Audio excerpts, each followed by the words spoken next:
ಯಾವ್ದು ಸಿಳ್ಳಿ ಹೊಡಿತಿತ್ತು ಯಾವ್ದು ಬಾ ಅಂತಿತ್ತು ಒಂದು ಗೊತ್ತಾಗೋದ್ರಿ. ಹಿಂಗಾದ್ರೆ ಹೆಂಗ್ ಮಾಡ್ಬೇಕ್ರಿ ನಮ್ಮಂತ ಹರೇ ಹುಡುಗಿಯರ ಬಾಳೆಹಣ ಅಂತೀನಿ ಅಲ್ರಿ. ಈ ಕಡೆಯಿಂದ ಯಾವ್ದೋ ಬರಾಕತ್ತೈತಿ ಹಾಡ್ಕೊಂತ ಬರ್ಲಿ ಬರ್ಲಿ ಬರ್ಲಿ.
ಮೊದಲು ದಕ್ಷಿಣ ಕೊಡಿ, ಆ ನಂತರ ಕೈ ಕೊಡಿ. ಏನೋ ರಾಮಕೊಂಡಿ ಭವಿಷ್ಯ ಹೇಳ್ತೀಯಾ? ಹೇಳ್ತಿ ಅಂತ ಕೇಳ್ತೀಯಲ್ಲಮ್ಮ, ಹೇಳ್ಬೇಕಂತ ಅಲ್ಲಿಂದ ಇಲ್ಲಿ ಬಂದೀನಿ. ನನ್ನ ಹೆಸರು ಬಸ್ರಿ ಅಂತ. ಆಹಾ, ಸೊಗಸಾದ ಹೆಸರು. ಇರ್ಲಿ, ಮದುವೆ ಆಗಿದೆಯಾ? ಏನು ಕೇಳ್ತಿ ಬಿಡ್ರಿ ನನ್ನ ಮದ್ವಿನ. ನನ್ನ ಜೀವಕ್ಕೆ ಬಂದಂತ ತ್ರಾಸು ನಿಮ್ಮಂತ ರಾಮಕೊಂಡಿಗೆ ಏನ್ರ ಬಂದಿತ್ತಂದ್ರ ನಮ್ಮೂರ್ ಹಿಂಗಿದ್ದು ಉಲ್ಟಾ ನಿಂತು ಬಿಡ್ತೈತಿ. ಯಾರ ಮುಂದೆ ಹೇಳ್ಬೇಕ್ರಿ ನಂದ ತ್ರಾಸು? ನಂದ ನನಗ ಗೊತ್ತು. ಎಷ್ಟಂತ ತಡ್ಕೊಳ್ರಿ ಆ ತ್ರಾಸು. ಸ್ವಲ್ಪ ತಡ್ಕೋರಮ್ಮ, ಸರಿಯಾಗಿ ನೀನು ಬಹುಶಃ ಹೇಳಿ ನಿನ್ನ ಭವಿಷ್ಯ ಚಲೋ ಮಾಡ್ತೀನಿ. ಅಷ್ಟ್ ಮಾಡಿ ಬಾಳ ಪುಣ್ಯ ಕಟ್ಕೊರಿ. ಪುಣ್ಯ ಬರೋದ್ರೊಳಗೆ ಏನಿದೆಯಮ್ಮ? ಅನ್ಯರಿಗೆ ಪುಣ್ಯ ಒಳ್ಳೇದ್ ಮಾಡೋದು ಏನ್ ನಮ್ಮ ಧರ್ಮ. ಕೊಡಲ್ಲ ಏನು ದಕ್ಷಿಣ ಕೊಡ್ಬೇಕು ಏನು ನಿಮ್ಮ ಕೈಯಾಗ?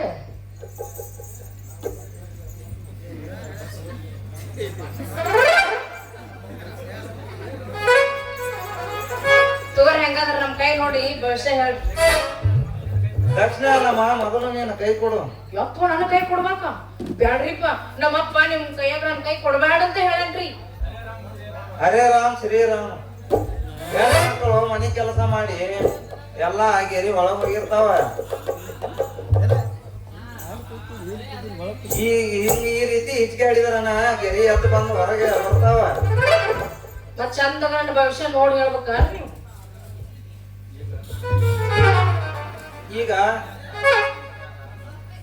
ಈಗ ನಾನ್ ಏನ್ ಮಾಡ್ಲಿ ಅಂತ ವಿಚಾರ ಮಾಡ್ಕೊತ ಗೊತ್ತ ಅಂದ್ರ, ಮೀಚೋದ ಕಾಲ ಮತ್ ಬರುವುದೇನಮ್ಮ. ಕಂಚಿನ ಪಾತ್ರೆ ಬಳಕೆ ಮಾಡ್ತಿದ್ರ ಅಲ್ಲಿ ಹೆಂಗ ಜಂಗ ಬರ್ತೈತಿ, ಹಂಗ ನಿನ್ನ ಬಾಳೆನು ಜಂಗ ಬಂದ್ ಹೋಗೈತಿ ನೋಡ. ಏ ರಾಮಕನ್ನಡಿ, ನೀ ಏನ್ ಭವಿಷ್ಯ ಹೇಳಕ್ ಬಂದಿವ? ನಿಶೆಯಾಗಿ ಮಕ್ಕಳಾಕ್ ಬಂದಿಯ? ಹೇಳಕ ಬಂದಿನಮ್ಮ. ಮತ್ ಹಿಂಗ್ಯಾಕ್ ಶೆಟ್ಟಗೋರ ಬಂದರಂಗ ಅದೇಡಕತ್ತಿ ಒಂದ ಸೌಂಡ. ಇದು ಸರೋಗಲ್ಲಮ್ಮ, ಇದು ಮತ್ತ ಕೀಟ ರೂಪದಿಂದ ಮಂತ್ರ ಪಠನ ಮಾಡ್ತಾ ಇದ್ದೀನಿ. ಹೌದಾ? ತಗೋರಿ, ಹೆಂಗಾದ್ರ ಚಂದಾಗಿ ಇನ್ನೊಂದ್ ಸ್ವಲ್ಪ ಭವಿಷ್ಯ ನೋಡಿ ಹೇಳ್ರಿ. ನಾನು ಹುಲಿಯಾಗಿ ಹುಟ್ಟಿದಿ, ಹುಲಿಯಾಗಿ ಮೆರೆದಿದಿ. ನಿಮ್ಮ ಅಪ್ಪ ಒಂದು ವರ ತಗೊಂಬಂದ, ಅದ ನಿನ್ನ ಮನಸ್ಸಿಗೆ ಇಲ್ಲ. ಈಗ ನೀವನಿಗೆ ಇಬ್ಬರು ಪೊಲೀಸರು ಗಂಡು ಬಿದ್ದಾರ, ಅದ್ರಾಗ ಯಾರ ಮದ್ವೆ ಆಗ್ಬೇಕಂತೀ? ನಾನ್ರಿ ಅದ್ರೊಳಗ ಕಾಕನ ಪೊಲೀಸರ ಮದ್ವೆ ಆಗ್ಬೇಕಂತ ಮಾಡಿದ್ದೇವ್ರಿ. ಏ ರಾಮ್ ಕೃಷ್ಣ ಹರೇ ರಾಮ್. ನೋಡಮ್ಮ, ಅವಾಗ ಊರ್ಲ ಸುಳಿ ಐತಿ. ಯಾ ಸುಳಿ? ಊರ್ಲ ಸುಳಿ. ಊರ್ ಸುಳಿಯ? ಹಂಗಂದ್ರೆ ಹೇಳ್ರಿ ಅದು. ಊರ್ಲ ಸುಳಿ ಅಂದ್ರ ಅವ್ ಎಷ್ಟು ಮಂದಿನ ಮದ್ವೆ ಹಾಕಾನ, ಒಟ್ರು ಕಿನಾದಾಗ ಬಿದ್ದ ಸತ್ತ ಸಾಯ್ತಾರ. ಈಗಾಗ್ಲಿ ಅವ 10 ಮಂದಿನ ಮದ್ವೆ ಆಗಿದ್ದ, 10 ಮಂದಿ ಕಿನಾದಾಗ ಬಿದ್ದ ಸತ್ತಾರ. ಇನ್ನ ನೀ ಅವನ ಮದ್ವೆ ಆದಿ ಅಂದ್ರ ನೀನು ಸಣ್ಣ ಪೋಲ್ ಮ್ಯಾಗ ನಿತ್ತ ಬಿದ್ದು ಸಾಯ್ತಿ. ಹಿಂಗಾದ್ರೆ ನನ್ನ ಗತಿ. ಹಿಂಗಾದ್ರೆ ನಾ ಯಾರನ್ನಂತ ಮದ್ವೆ ಆಗ್ಬೇಕು ಹೇಳ್ರಿ? ಸತ್ನ ವಾರದಾಗ ಆ ಪಾಪನ ಎಲ್ಲಿದ್ದಲ್ಲಿ ಹುಡುಕ್ಯಾಡಿ ಅವನು ತಗೊಂಬಂದ್ ಅವನ ಮದ್ವೆ ಆಗಿಬಿಡ. ಆಯ್ತ್ರಿ, ನೀವ್ ಹೆಂಗ್ ಹೇಳ್ತಿರಲ್ಲ ಹಂಗ ಕೇಳ್ತೀನಿ. ಇನ್ನು ಮುಂದ ನಂದು ಭವಿಷ್ಯ ಹೇಳಿದ್ರಲ್ಲ, ಇನ್ನು ಮುಂದ ಏನ್ ಮಾಡ್ಬೇಕು ಅನ್ನೋದು ನನಗ್ ಗೊತ್ತೈತಿ. ವಿಚಾರ ಮಾಡಿ ನಾ ಎಲ್ಲ ತಿಳಿಸ್ತೀನಿ. ಹಾಗಾದ್ರೆ ನಾ ಇಲ್ಲಿ ಹೋಗ್ ಬರ್ಲಿ ಯಾರು? ನಿನ್ನ ಬಂದು ಸೊಗಸಾದ ಒಂದು ಗೀತೆ ಹಾಡು ಬರೋಣ. ಸ್ವಾಮೀಜಿ ಜಾಡ್ಸ್ ಬಾದಾಮಿ ಬೀಸಾನಿ ಬಳಸ ಶಿವನ ಹುಡುಗರು ಕೊಡ್ತಾರೆ ಕಸ ಚಲವಿನ ಚಿತ್ತಾರ ಹೋಗೋದು ಎತ್ತಾರ ಚಲವಿನ ಚಿತ್ತಾರ ಹೋಗೋದು ಎತ್ತಾರ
ಆಗ್ದಿರಂತ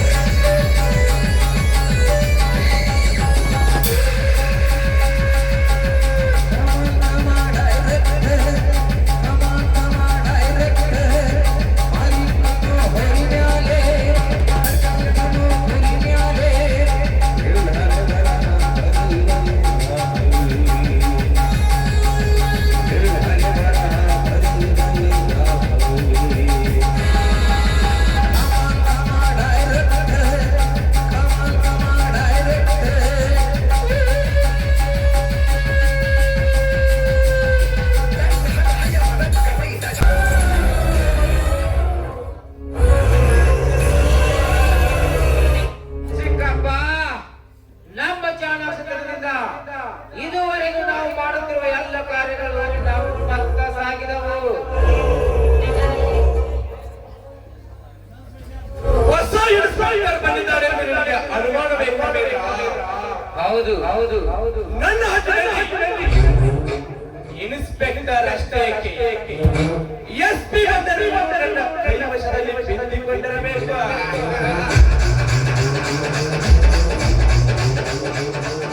ನಾನಾ ರೀತಿಯಲ್ಲಿ ಬೆಟ್ಟು ಮಾತನಾಡಿ ಬರುತ್ತೇನೆ.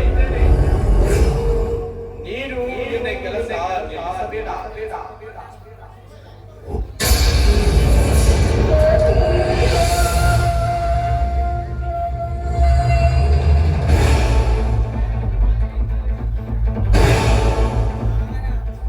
ಒಂದು ವೇಳೆ ನನ್ನ ಮಾತಿಗೆ ಹಿಂದಿರಲಿ, ಅವಂದೇ ಅವರ ಕೈಯನ್ನು ಕಸಿಯೋಣ. ಓಕೆ? ಓಕೆ ಓಕೆ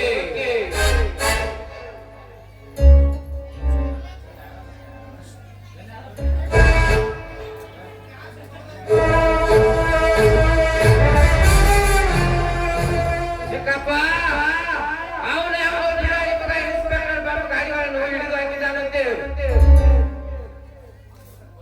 ಏನು ಹೊಸದಾಗಿ ಬಂದ ಇನ್ಸ್ಪೆಕ್ಟರ್ ನನ್ನ ಗಾಡಿಗಳನ್ನು ಹಿಡಿದು ಹಾಕಿದ್ದಾನಂತೆ.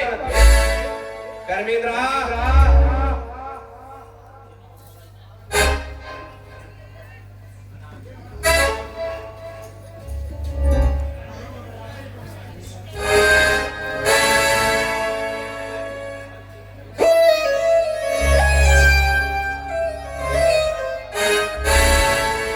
ನಾವು ತಾಯಿಯ ರೂಪದಲ್ಲಿ ಜನಿಸಿ ಬಂದಿರಬೇಕು ನಮ್ಮ ಗಾಡಿಗಳನ್ನು ಹಿಡಿದು ಹಾಕಲಿಕ್ಕೆ.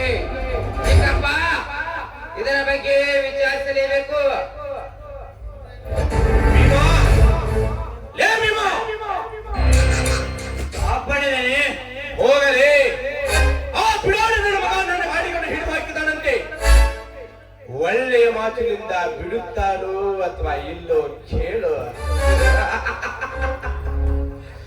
ಬಿಡದಿದ್ದರೆ ಅವನು ಹೆಣಮುರಿ ಕಟ್ಟಿ ಹೊತ್ತುಕೊಂಡು ನನ್ನ ಹತ್ತಿರ ಎಳೆದುಕೊಂಡು ಬಾ. ಇನ್ಸ್ಪೆಕ್ಟರ್ ನನ್ನ ಒಂದೇ ಮಾತಿಗೆ ಗಾಡಿ ಬಿಡುಗಡೆ ಮಾಡಿ ಒಳ್ಳೆಯದಾಯ್ತು. ಇರದಿದ್ದರೆ ನಿಮ್ಮ ಅಪ್ಪಣೆ ಅಂತ ಅವನ ಹಿಡಿದು ನಿಮ್ಮ ಕಾಲಡಿಯನ್ನು ಅಡ್ಡಗಟ್ಟಿಸಿ ಹೇಳದಿದ್ದರೆ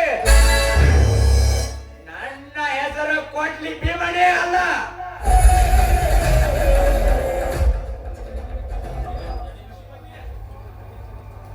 ತಡಿಪ ಬಾಹುಬಲಿ. ವಿಮಾನವ್ರ ಯಾವ ಕೇಳಿಕ್ ಮೊದಲ ಮಾಡ್ಕೋಬಾರ್ರಿ. ವಯಸ್ಸ 5 ರೂಪಾಯಿ ಕಾಯಿ ಕೊಟ್ಬಿಟ್ಟು ಪೊಲೀಸರ ನಮ್ಮಂತೇನ ಮಾತಾಡೋಣ. ಹೌದು ಪಶುಪತಿ, ಇದು ಮುಂದಿನ ಐಡಿಯಾ. ಯಾವ್ದು ಅವ್ರ ಕೆಲಸ ರೀ? 100 ಕೊಡ 120 ರೂಪಾಯಿ ಕೊಟ್ರೆ ಒಂದ್ ಚಾಯ್ಸ್ ಬಂದು ಹೋಗಿ ಕೆಟ್ಟಲ್ಲ Rajaram. Good idea Pashupati, good idea. ಈಗ ನೀನೇ ಭೀಮನ ಜೊತೆಗೆ ಹೋಗು. ಅವನಿಗೆ 10,000 ಹಣವನ್ನು ಕೊಟ್ಟು ಇದು ಸಂಚಕಾರಿಕೆ ಎಂದು ಅವನಿಗೆ ತಿಳಿಸಿ ಹೇಳು. ತಿಳಿಸಿ ಹೇಳಿ ನನ್ನ ಮನೆಗೆ ಬರುವಂತೆ ಮಾಡುವ. ತೆಗೆದುಕೊ ಈ 10,000 ಹಣವನ್ನು. 100, 200, 300, 400, 500. ಪಶುಪತಿ, ನಮ್ಮ ಸ್ನೇಹದ ವಿಷ ಬೀಜ ಬಿತ್ತಿ ನಮ್ಮ ಜೊತೆ ಸ್ನೇಹ ಬೆಳೆಸಬೇಕು ಒಂದು, ಇಲ್ಲ ಅವನ ಎಲ್ಲ ಬೀಳಬೇಕು ಒಂದು. ಇವೆರಡರಲ್ಲಿ ಒಂದು ತೀರ್ಮಾನ ಆಗಲೇಬೇಕು. ಈ ತೀರ್ಮಾನ ಈ ಕ್ಷಣದಲ್ಲಿಯೇ ಈ ನಿಮ್ಮ ಬಲಗೈ ಬಂಡ ತೀರಿಸಿ ಜಗವನ್ನ ಮೆಟ್ಟಿ ಮೇರದ ಅಟ್ಟಹಾಸದಲ್ಲಿ ದೇಶದ ಪಟ್ಟಣದ ರಾಜ ಎನಿಸಿಕೊಂಡಿರುವ ಈ ನಿಮ್ಮ ಕೈ ಹತ್ತೊಟ್ಟಿಗೆ ಆ ಆರಕ್ಷಕರ ಅಧಿಕಾರವನ್ನು ತಂದು ವಾಪಸ್ಸಿದ್ದರೆ ನನ್ನ ಹೆಸರು ಕೊಡ್ಲಿ ಭೀಮಾ ಅಂದರೆ ಕರಿಬೇಡಿ. ಬರ್ತೀನಿ ವಾಪಸ್ಪತಿ.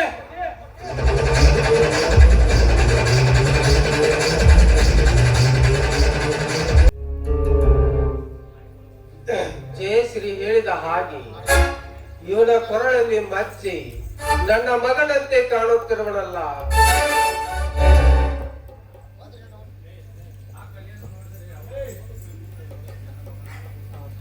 ಆ ಕಲೆಯನ್ನು ನೋಡಿದರೆ ನನ್ನ ಮಗನಾಗಿರಬಹುದೇ?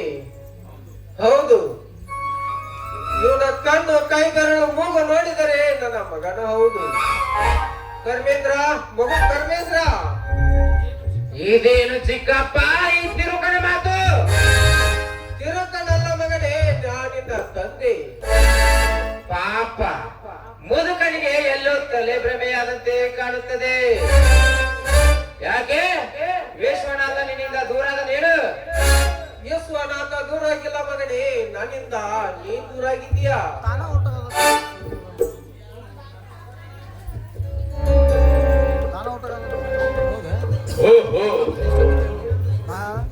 ಇವನ ಮಗನೆಂದು ಪಚ್ಚ ಹಚ್ಚಿಕೊಳ್ಳಲು ಗುರುತಿಸಿಕೊಳ್ಳಲು ಬಂದಿರುವನೋ ಇವನು. ಇವರು ತಂದೆ ಮಕ್ಕಳನ್ನು ಗುರುತಿಸಿಕೊಂಡರೆ ನನ್ನ ಶ್ರೀಮಂತಿಗೆ ಸುಟ್ಟು ಭಸ್ಮವಾದರಲ್ಲಿ ಸಂದೇಹವೇ ಇಲ್ಲ. ಏನಾದರೂ ಮಾಡಿ ಈ ಬಡಪಾಯಿಯನ್ನು ಹೊರಗೆ ತಳ್ಳಿಸಬೇಕು. ಲೇ ಮುದುಕ, ಏಕೋ ನನ್ನ ಮನೆಗೆ ಬಂದೆ? ನನ್ನ ಮಗನನ್ನು ಕರೆದುಕೊಂಡು ಹೋಗಲು ಬಂದಿನಿಂದನೇ. ಮಗ ಲೋಕ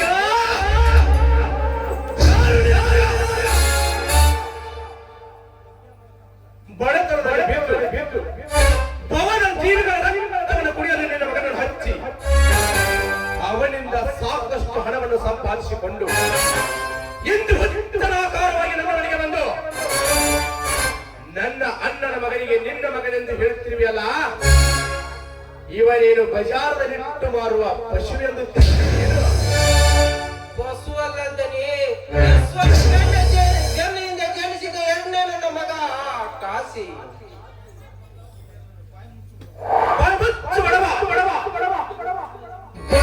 ಭವನ ಜೀವಿಗಳನ್ನು ಹಿರಿಯರನ್ನು ನಿನ್ನ ಮಗನನ್ನು ಹಚ್ಚಿ ಅವನಿಂದ ಸಾಕಷ್ಟು ಹಣವನ್ನು ಸಂಪಾದಿಸಿಕೊಂಡು ಎಂದು ನನ್ನ ಮನೆಗೆ ಬಂದು ನನ್ನ ಶ್ರೀಮಂತಿಕೆಯನ್ನು ಕದಿಯಲು ಬಂದಿರುವೆ. ಆ ಜೋಗಿ ಹೆಚ್ಚು ಸಮಯ ಗತಿಸದೆ ಹೊರಟು ಹೋಗುವೆಯೋ ಇಲ್ಲ ಕುತ್ತಿಗೆಗೆ ಕೈ ಕೊಟ್ಟು ಹೊರ ತಳ್ಳಿಸಿ ಬಿಡಲು? ಹೊರ ತಳ್ಳಿಸಿ ಮಗನ ಋಣ ಸಂಬಂಧ ಹರಿಸಿಬೇಡದನೇ ನಿನ್ನ ಕಾಲಿ.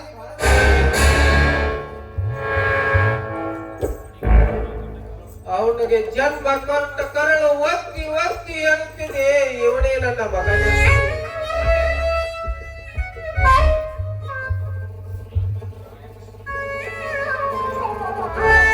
ಕರ್ಮೇಂದ್ರ ಮಾಯಾಮೋಹನ ಬಲಿಯಲ್ಲಿ ಬಿದ್ದು ಒದ್ದಾಡಿ ತನ್ನ ಆಸೆಯನ್ನು ಈಡೇರಿಸಿಕೊಳ್ಳ ಬಂದ ಕೆಟ್ಟ ಹುಳ ಇದು.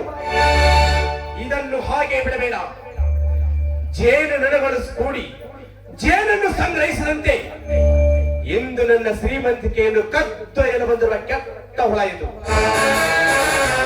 ಇವನನ್ನು ಬೇಗನೆ ಒತ್ತು ಹೊರಗೆ ಹಾಕಿಬಿಡು.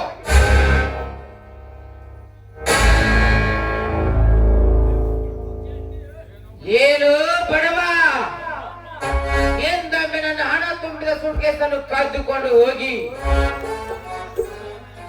ನನ್ನನ್ನು ಕೈದಿಯನ್ನಾಗಿ ಮಾಡಿ ಜೈಲಿಗೆ ಕಳಿಸಿದೆ. ಮತ್ತೆ ಈಗ ನನ್ನನ್ನು ಕೈದಿಯನ್ನಾಗಿ ಮಾಡಬೇಕೆಂದು ಹೊಚ್ಚು ಹಾಕಿ ಹುಡುಕಿಕೊಂಡು ಬಂದಿರುವೆಯಾ ಕಪಟ?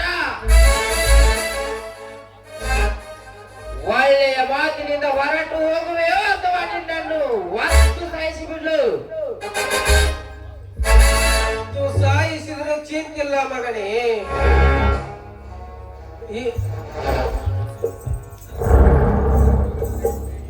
ನನಗೆ ಬೇಕಾದ ಶಿಕ್ಷೆ ಕೊಡು, ನನಗೆ ಚಿಂತೆ ಇಲ್ಲ. ಮುಪ್ಪಿನ ಆವೇಶದಲ್ಲಿ ಮಗನ ಮುಖವನ್ನು ಕಂಡು ಹರ್ಷಿತವಾಗಿ ನಲಿಯುವ ಈ ಪಾಪಿ ದೇಹಕ್ಕೆ ಒಂದೇ ಒಂದು ಬಾರಿ ತಂದೆ ಎಂದು ಅಂಬಿಕ ಮಗನೇ, ನನ್ನ ಜನ್ಮ ಸಾರ್ಥಕ ಆಗುತ್ತದೆ. ಓಹೋ, ಕಣ್ಣೀರು ಸುರಿಸಿ ಒಳ್ಳೆಯ ನಾಟಕವನ್ನೇ ಆಡುತ್ತೀಯಾ? ಎಲ್ಲ ಬಡ್ಡಿ ಮಗನೇ, ಅಂದು ನಾನು ನಿಮ್ಮ ಮನೆಗೆ ಬಂದಾಗ ಎಲ್ಲಿ ಹೋಗಿತ್ತು ಈ ನಿನ್ನ ಪ್ರೇಮ? ಅಂದು ನನ್ನ ಹಣ ತುಂಬಿದ ಸುಟ್ಕೇಸನಿಗೆ ಕೊಟ್ಟಿದ್ದರೆ ಇವನು ನನ್ನ ತಂದೆಯ ಸಮ ಇದ್ದರೂ ಇರಬಹುದು ಎಂದು ನಂಬುತ್ತಿದ್ದೆ. ಅಂದು ಆ ಹಣವನ್ನು ನಿನ್ನ ಮನೆ ತುಂಬಿಕೊಂಡು ಈ ಲಾಟಿ ಲಕ್ಷ್ಮಣರಾಯನ ಮಗಳಿಗೆ ನಿನ್ನ ಮಗನೆಂದು ಮಗಳುವೆಯಾ?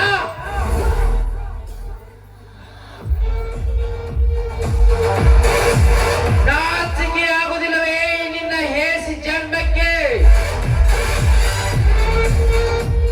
ಧರ್ಮೇಂದ್ರ, ನಾನ್ಯಾವ ರೀತಿ ನಿನಗೆ ತಿಳಿಸಿ ಹೇಳಬೇಕೆನ್ನೋದು ಒಂದು ತಿಳಿಯಲಾಗಿದೆ ಮಗನೇ. ಹಿಂಗಾದ ಘಟನೆಯನ್ನು ನೆನಪಿಸಿಕೊಂಡು ನಿನಗೆ ಹೇಳಬೇಕಾಗಿದೆ. ಹೇಳೋದ್ರಲ್ಲಿ ನನ್ನ ಪ್ರಾಣವನ್ನು ಹಾರಿ ಹೋಗುತ್ತದಪ್ಪ, ಹಾರಿ ಹೋಗುತ್ತದೆ. ಒಂದೇ ಮಾತಿನಲ್ಲಿ ನಿನಗೆ ಹೇಳಬೇಕಂದರೆ, ಕಷ್ಟಪಟ್ಟು ರೇಷ್ಮೆ ಹುಳನ್ನು ಸಂಘರಿಸಿ ರೇಷ್ಮೆ ಗೂಡನ್ನು ಕಟ್ಟಿದರು. ಲಾಭ ಸಿಗುವ ಹುಳುವಿಗಲ್ಲ ಮಗನೇ, ಆ ಹುಳ ಸಾಕಿದ ಮಾಲಕನಿಗೆ. ಹಾಗಾಗಿದೆಯಪ್ಪ ನಿನ್ನ ಪರಿಸ್ಥಿತಿ. ನೀನು ಹಿಂದೆ ವಿಚಾರಿಸಿ ನೋಡಪ್ಪ, ನಾನ ನಿನ್ನ ರೂಪಕ್ಕೆ ಹೋಲಿಸಿ. ಏನು ಭಿಕಾರಿ ನನ್ನ ಮಗಳೇ?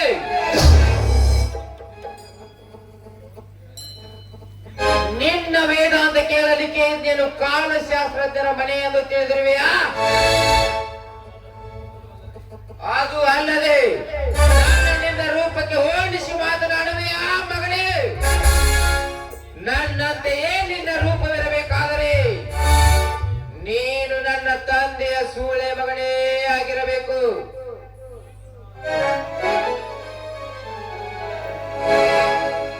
ಧರ್ಮೇಂದ್ರ, ಎಂತ ಉದ್ಯೋಗದ ಮಾತನಾಡಿ ನನ್ನ ಆಯುಷ್ಯನು ಕಡಿಮೆ ಮಾಡುತ್ತಿರು ಕಂದ.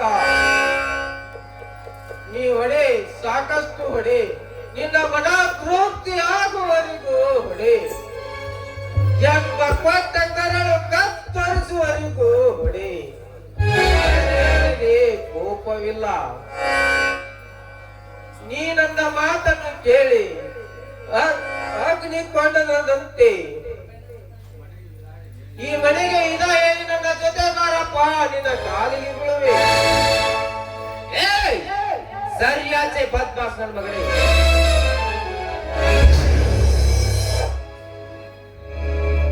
ಈ ನನ್ನ ಪಾದ ಹಿರಿಯ ಯೋಗ್ಯತೆ ನಿನಗೆ ಎಲ್ಲಿದೆ? ಮಗ ಮಗ ಎಂದು ಕೂಗುತ್ತಿರುವೆಯಲ್ಲ, ಎಲ್ಲಿದ್ದಾನೆ ಆಡಿನ ಮಗ? ದಿನಕ್ಕೊಂದು ಮನೆ ಹಾಳು ಮಾಡಿ ಮಾನವಂತ ಮನೆತನದ ಹೆಣ್ಣು ಮಕ್ಕಳ ಶೀಲವನ್ನು ಗೈದು ಈ ಜಗದಲ್ಲಿ ನಾನೇ ಗಂಡ ಪರಿಪೌರುಷನೆಂದು ಮೆರೆಯುತ್ತಿದ್ದಾನಲ್ಲ, ಅವನು ನಿನ್ನ ಮಗ. ಈಗ ಅದನ್ನೆಲ್ಲವನ್ನು ಮರೆತು ಮಾನಗೇಡಿ ಆಗಿ ಮತ್ತೊಬ್ಬರ ಮಕ್ಕಳಿಗೆ ನಿನ್ನ ಮಗನೆಂದು ಹೇಳುವ ನೀನು ಒಬ್ಬ ಗಂಡಸರಲ್ಲಿ ನರಸತ್ತ ಚಂಡ. ಕೈಲಾಗದ ಮಗನನ್ನು ಮನೆಯಲ್ಲಿಟ್ಟುಕೊಂಡು ಪೌರುಷವಂತರ ಮಕ್ಕಳಿಗೆ ನನ್ನ ಮಕ್ಕಳೆಂದು ಹೇಳುವ ನೀನು ಸರಿಯಾದೆ ನನ್ನ ಮನೆಯಿಂದ.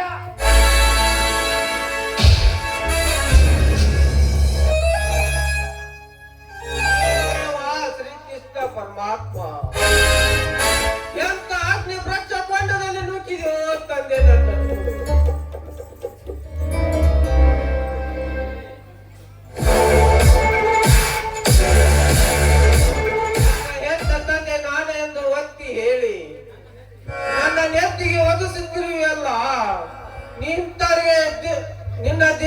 ಇರಲಿ ನಿನ್ನ ಮಾಯಾಸಕ್ತಿಗೆ.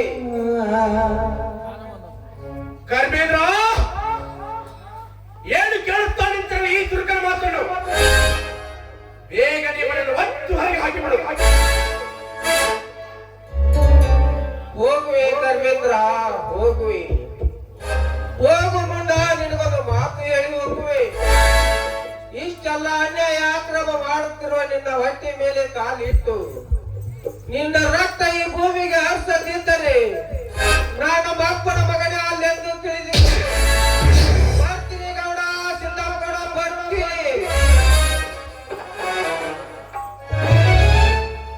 ಚಿಕ್ಕಪ್ಪ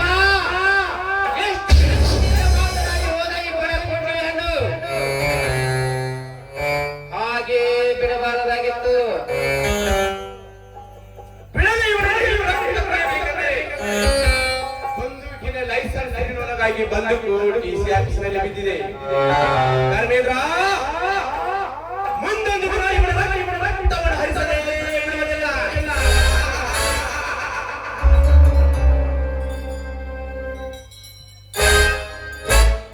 ಅಪ್ಪ ಹೋಯ್ತಪ್ಪ, ಎಲ್ಲ ಹಾಳಾಗಿ ಹೋಯ್ತು. ಯಾಕಮ್ಮ ಏನಾಯ್ತು? ಅಪ್ಪ, ಆ ಬಡಪಾಯಿ ವಿಶ್ವನಾಥ್ ನಾನ್ ಕಾಲೇಜಿಂದ ಬರುವಾಗ ನನ್ನ ಮಾನಭಂಗ ಮಾಡೋದಕ್ಕೆ ಪ್ರಯತ್ನ ಮಾಡಿದಪ್ಪ.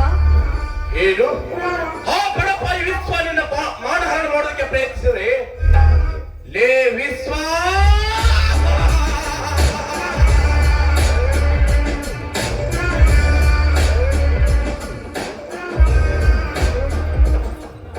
ಮೊದಲ ಬಂದ ಆಸನದಲ್ಲಿ ತುಂಬಿ ಚಂದ್ರನೇ ನಾನೆಂದ ಚಂದ್ರನ ನನ್ನ ಮಗಳ ಮೇಲೆ ಕೈ ಮಾಡಿದ ಆ ಮಗನೇ, ನಿಮ್ಮ ತಂದೆ ಮಕ್ಕಳ ರಕ್ತವನ್ನು ಹರಿಸದೆ ನಾನು ಬಿಡುವುದೇ ಇಲ್ಲ. ಕರ್ಮೇಂದ್ರ ಭೀಮ ಪಶುಪತಿಯನ್ನು ತೆಗೆದುಕೊಂಡು ನೀನು ಅವರ ಮನೆಯ ಹತ್ತಿರ ಕ್ರಾಸಿಗೆ ಬಂದಿಲ್ಲ. ನಾನು ಡಿಸಿ ಆಫೀಸ್ಗೆ ಹೋಗಿ ಬಂದೂಕು ತೆಗೆದುಕೊಂಡು ಬರ್ತೀನಿ. ತಕ್ಷಣ ಹೋಗಿ ಅವರೆಲ್ಲರನ್ನು ಸರ್ವನಾಶ ಮಾಡಿ ಬಂದು ಬಿಡೋಣ. ಆಮೇಲೆ ತಿಳಿಯಲಿ ನನ್ನ ಮಗಳ ಮೇಲೆ ಕೈ ಮಾಡಿದ ಅವನ ಸ್ಥಿತಿ. ಆಯ್ತು ಚಿಕ್ಕಪ್ಪ, ಹೋಗಿ ಬನ್ನಿ.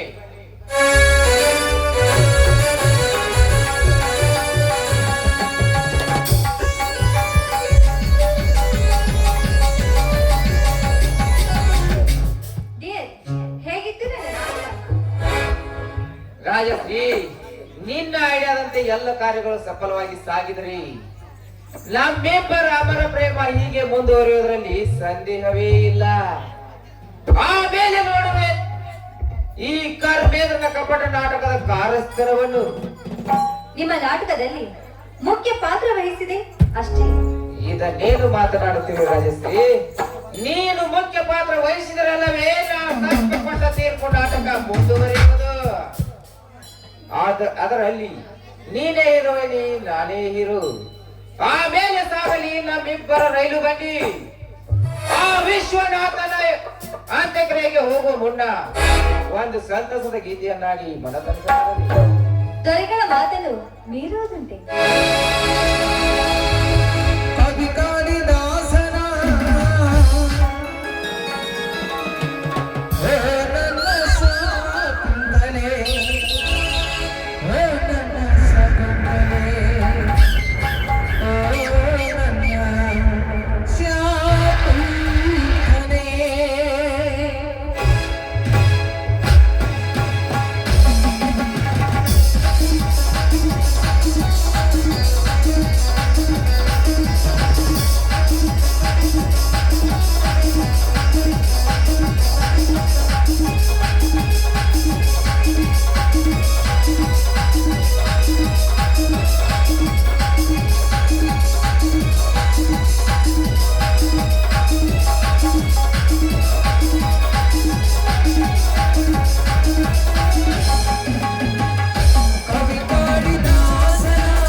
ರಾಜಶ್ರೀ, ನೀನು ಇನ್ನು ಮುಂದೆ ನಾನು ಪೊಲೀಸರನ್ನು ಕರೆದುಕೊಂಡು ಬರುತ್ತೇನೆ. ಆಮೇಲೆ ಆ ವಿಶ್ವನಾಥನ ಮನೆಗೆ ಹೋಗೋಣ.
ಇನ್ನು ಕೆಲವೇ ನಿಮಿಷಗಳಲ್ಲಿ ಕೈದಿಯಾಗಿ ಬಂದು ಬೀಳುವೆ ಈ ಕಾರ್ಮೇದನ ಮಾಯಾ ಪಂಜರದ ಜೈಲಿನಲ್ಲಿ.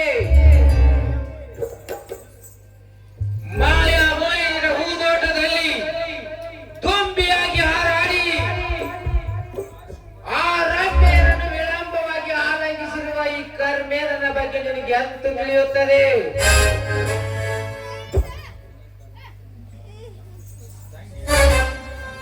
ಎಂದು ನಿನ್ನ ತಂಗಿಯನ್ನು ನನ್ನ ವೈರಿ ಜಯರಾಮನಿಗೆ ಕೊಟ್ಟೆಯೋ ಅಂದೇ ಸಿಡಿದ ತೂರಿತು ನನ್ನ ಅಂಗಾಂಗ. ಆ ಉರಿದ ಉರಿಯನ್ನು ನಂದಿಸಿಕೊಳ್ಳಲು ಅವನ ತಂಗಿ ರಾಜಶ್ರೀಯನ್ನು ಶೀಲವನ್ನು ನುಂಗಿ ನೀರು ಕುಡಿದ. ಆ ರಹಸ್ಯವನ್ನು ನೀನು ಬಯಲಿಗೆಳೆಯುತ್ತಿದ್ದಾಗ ಅದೇ ರಾಜಶ್ರೀಯಿಂದ ನಿನಗೆ ಯಮನ ದಾರಿಯನ್ನು ತೋರಿಸಿ